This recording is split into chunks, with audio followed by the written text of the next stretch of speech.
ধেয়ে আসছে ভয়ঙ্কর ঘূর্ণিঝড় রেমাল। রাজধানী ঢাকা সহ দেশের 12 অঞ্চলের উপর দিয়ে ঘন্টায় 60 কিলোমিটার বেগে ঝড় বয়ে যেতে পারে বলে জানিয়েছে আবহাওয়া অধিদপ্তর। সেই সঙ্গে বজ্রসহ বৃষ্টিও হতে পারে।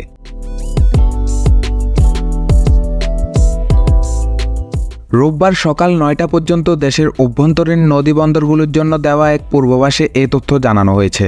পূর্বাভাসে বলা হয়েছে, টাঙ্গাইল, ঢাকা, ফরিদপুর, যশোর, খুলনা, বরিশাল, পটুয়াখালী, কুমিল্লা, নোয়াখালী, চট্টগ্রাম, কক্সবাজার ও সিলেট অঞ্চলসমূহের উপর দিয়ে পশ্চিম অথবা উত্তর পশ্চিম থেকে ঘন্টায় 45 থেকে 60 কিলোমিটার বেগে বৃষ্টি অথবা বজ্রবৃষ্টি সহ অস্থায়ীভাবে দমকা অথবা ঝড়ো হাওয়া বয়ে যেতে পারে। এদিকে চোখ রাঙানি দিচ্ছে ঘূর্ণিঝড় রেমাল। আশঙ্কা করা হচ্ছে আইলা এবং আম্পানের মতো শক্তিশালী হতে পারে রেমাল। 25 মের পর যে কোনো সময় আছড়ে পড়তে পারে ঘূর্ণিঝড়টি।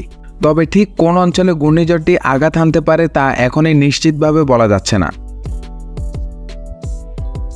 ঘূর্ণিঝড় রেমালের নামকরণ করেছে ওমান, আরবিতে যার অর্থ বালি। অবশ্য এই নামে ফিলিস্তিনের গাজা থেকে 1.7 কিলোমিটার দূরে একটি শহরও রয়েছে। এবার ধেয়ে আসতে পারে সেই রেমাল। তবে কতটা ভয়াবহ হবে সেই ঝড় তা এখনও স্পষ্ট নয়।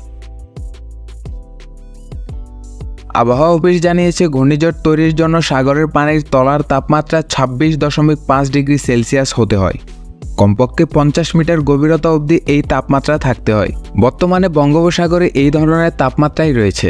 সাগরের পানির তাপমাত্রা 30 থেকে 31 ডিগ্রি সেলসিয়াসের কাছাকাছি রয়েছে। এই গরম পানিকেই ঘূর্ণিঝড়ের চালিকা শক্তি বলে মনে করা হয়।